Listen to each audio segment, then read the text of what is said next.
Is there a definite sign of fatigue setting in on the 15-month-old Russia-Ukraine war?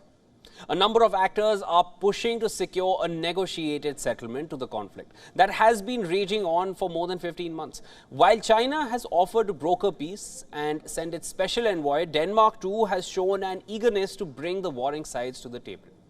Now, Ukraine's Western allies have so far been supplying arms and ammunition from their inventories to keep the war going.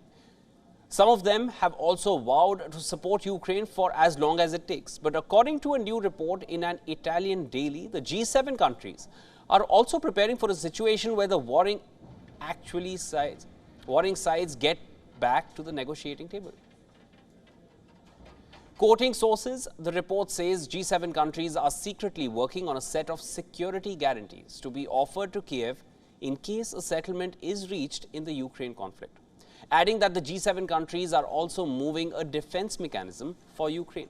The report says US and EU are pressuring the Ukrainian President Volodymyr Zelensky to soften the wording of his plan so as to make it more acceptable to the countries of the global south.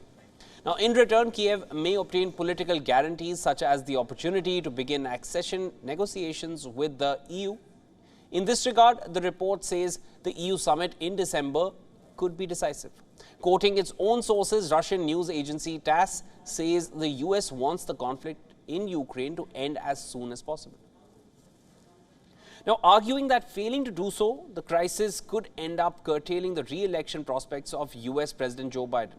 Italian newspaper La Repubblica underlines that the governments of France, Germany and Italy too have no idea how much longer they can count on their voters on approving their support for Kyiv. All of this points in a direction where the end of the Ukraine war might still be far away. But after 15 months of bloodshed, there's a rising number that wants it to end.